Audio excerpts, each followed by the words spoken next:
que fueran estacionales, ¿no? Con lo cual nos quedamos con una serie de actividades que se pudieran hacer todo el año, que no requisieran de un elevado coste a nivel de material. Parapente, pues, bueno, hay que tener, o viaje en globo, pues no sé, hay que tener el globo, ¿no?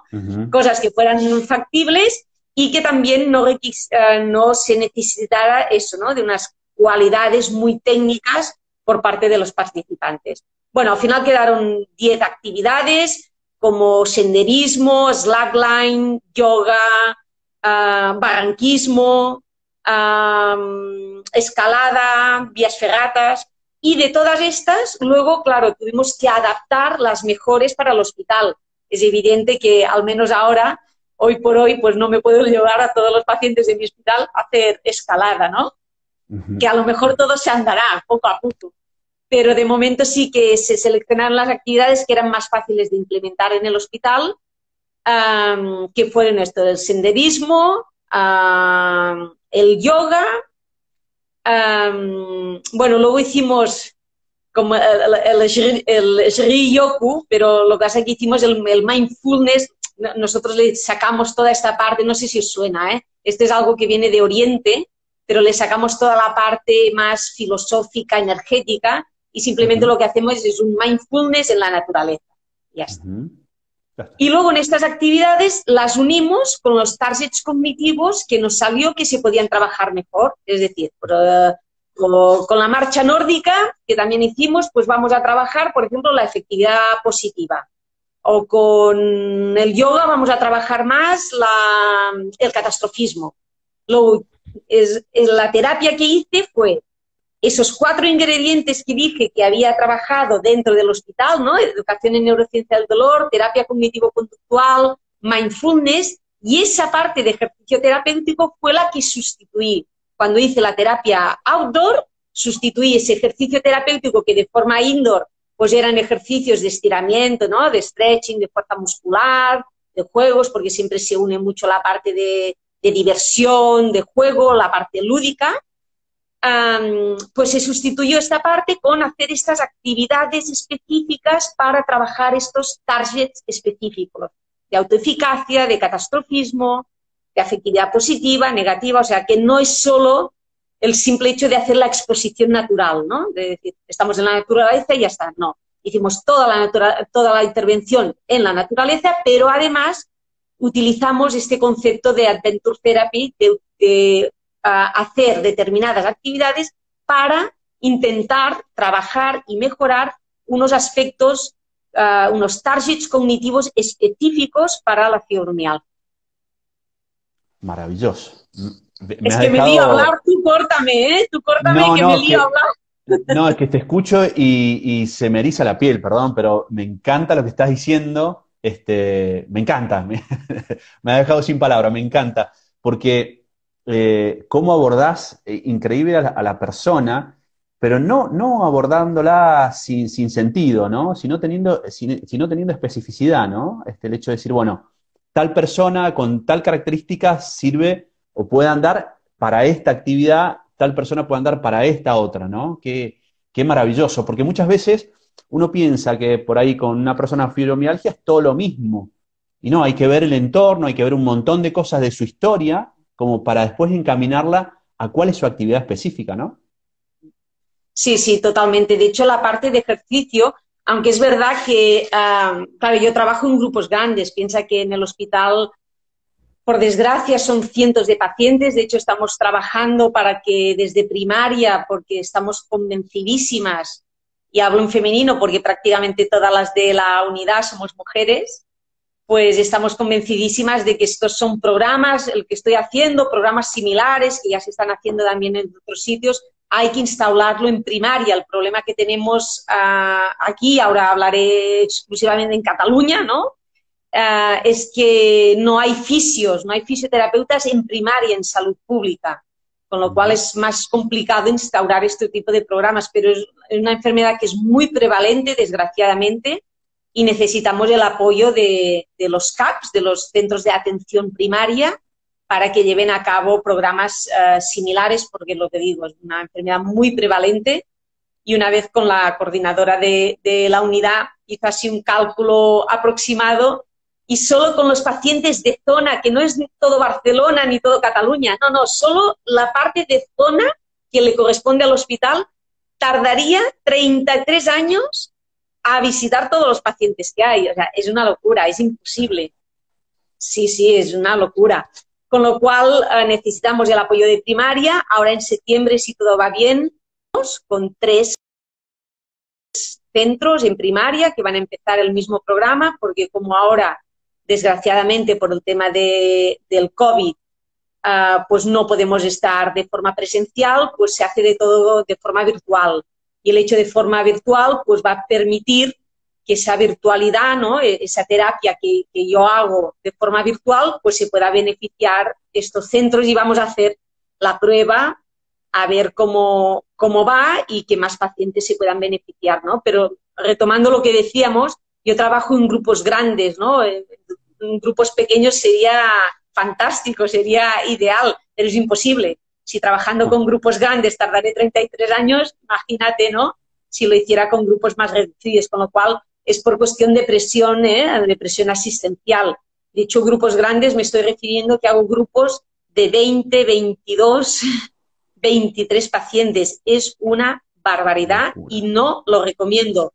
Aunque los resultados tengo que reconocer que son muy buenos, los últimos ya salían que más del 70% mejoran como mínimo un 20% en el FIB-QR, que es la escala que mide el impacto de la fibromialgia, y teníamos casi un 10% que mejoran más de un 70%, es decir, tenemos un tanto por ciento muy pequeñito, pero significativo, ¿no?, de que después de estos 3 meses pues prácticamente han conseguido pues darle la vuelta, ¿no?, a la enfermedad, que esto no significa curación. Yo nunca hablaría de curación porque es una enfermedad que sabemos que tiene sus altos, sus bajos, y hoy estoy bien, mañana puedo volver a estar mal, pero de lo que sí que se trata es de conseguir una calidad de vida en la cual estos episodios, estas crisis, ¿no?, que van teniendo de dolor, cada vez sean más espaciadas, cada vez sean menores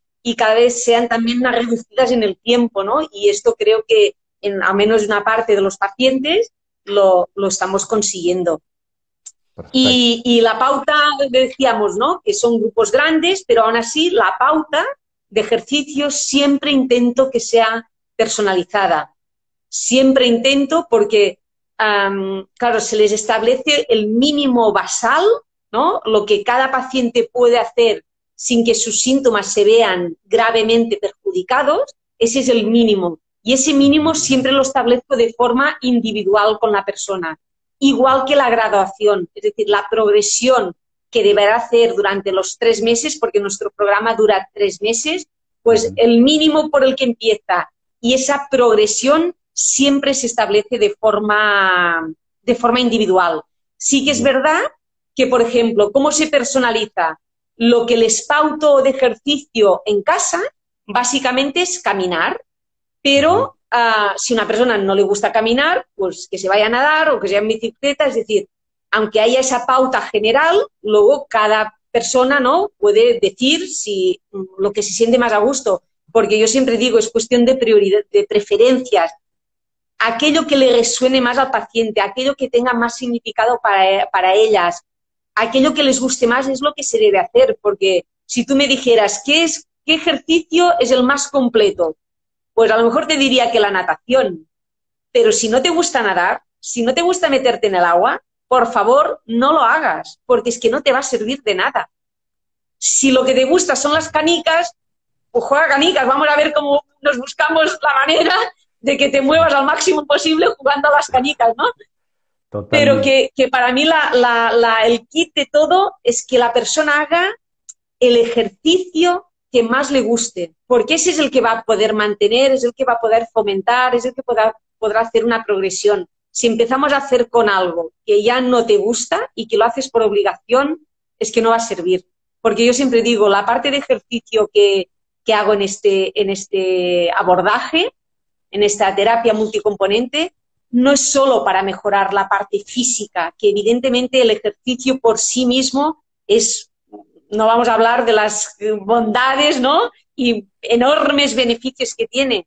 Pero aquí la parte de ejercicio no es solo esta parte, sino que se necesita hacer un determinado ejercicio terapéutico para conseguir esta reeducación del cerebro. Es decir, con la parte de ejercicio lo que se pretende es que haya una reducción de síntomas. Yo, si a mí me viene un paciente y me dice, no, Maite, yo es que aumentar mucho no puedo aumentar, porque yo ya de forma habitual camino, yo qué sé, 3 veces a la semana media hora. Si al cabo de 3 meses sigue caminando 3 veces a la semana media hora, algo hemos hecho mal, porque no ha habido ninguna progresión, no ha habido ninguna adaptación, con lo cual difícilmente habrá una reeducación del cerebro porque habrá seguido haciendo lo mismo. Hay que hacer esta graduación, esta exposición, con lo cual hay que intentar cambiar las costumbres, los patrones, todo muy despacio, hay 3 meses por delante y que siempre les digo, es un camino, no es una carrera, es un camino, se dan unas herramientas, no solo la parte de entender qué es el dolor, ¿no? Por qué vías funciona, qué es una opinión cerebral, entender que daño no es igual a dolor, que dolor no es igual a daño, que no solo hablamos del dolor de la fibromialgia, que aquí se incluyen todos los dolores, porque a veces parece que el que podemos reeducar o que se puede reducir es el que ellas dicen el dolor de la fibro, ¿no? Pero que si tengo una hernia discal o si tengo, como dicen, el tendón roto, eso no, eso tiene que doler seguro. Y yo siempre les digo, pues no, claro que si hay un daño nociceptivo, si tengo una lesión, pues tengo más opciones de que mi cerebro acabe determinando que eso me va a doler, porque hay un daño. Pero eso no significa 100% que no lo podamos reeducar, que no lo podamos reducir, porque este tipo de pacientes teniendo seguramente sensibilización central, seguramente ese dolor de hernia, de protusión, del tendón ese que dicen de roto, de la artrosis, de lo que sea, seguramente también lo tienen más amplificado de lo que realmente tocaría. Por tanto, se trata de hacer una reducción, intentar que ese dolor disminuya, no solo de la fibro, sino de todo lo que tienen asociado. Y por eso es la parte importante de la parte de educación, de terapia cognitivo-conductual, para darle las herramientas necesarias para que puedan hacer ese cambio de pensamientos, parar todos los pensamientos catastróficos, ¿no?, que entran en esa parte de rumiación, de ver que la vida es la que tenemos, pero se puede pensar diferente y si la pensamos diferente se puede vivir diferente. Luego pautas de sueño, pautas de resolución de problemas, bueno, toda la parte que engloba la parte cognitivo-conductual. El programa de 8 semanas de Mindfulness, que creo que les va súper bien, les va muy bien aprender a parar la mente. Porque son personas, como muchos de nosotros, ¿no?, que le damos mucho a la cabeza y cuando tenemos un pensamiento no se lo quitan, cuando tienen dolor focalizan mucho su atención en el dolor, qué mal que estoy, no saldré de aquí, se me ha destrozado la vida, y son pensamientos recurrentes que el mindfulness yo creo que les da una serenidad, una tranquilidad, y así también trabajamos este aspecto también más espiritual, ¿no? De hecho, englobamos la parte física, la parte cognitiva, hacemos todo el trabajo de emociones, de control, gestión de las emociones, y toda esta parte más espiritual que la dejo más englobada en todas las enseñanzas, ¿no?, que se derivan de toda la parte de mindfulness, de más de compasión, que yo siempre digo de aceptación, pero aceptación para mí nunca es resignación. Aceptar no es, estoy así, me quedo, no, no, no, no. Acepto como estoy, voy a intentar estar lo mejor que pueda con lo mal que estoy y ahora me voy a hacer la listita de las cosas que quiero mejorar y voy a dar herramientas para mejorar y cambiar aquello que no me gusta. Pero mientras no lo consiga, lo que voy a intentar es hacer no infeliz. ¿Me explico? Es decir, que todo es un camino, no se trata de que no, cuando consiga reducir mi dolor, cuando tenga esa casa, cuando tenga el coche, cuando tenga ese trabajo, luego seré feliz. No, no, no, no, no, no. Yo acepto lo que tengo, acepto mi enfermedad y a partir de ese proceso de aceptación de cómo estoy, es ahí donde se tiene que producir los cambios. Ahora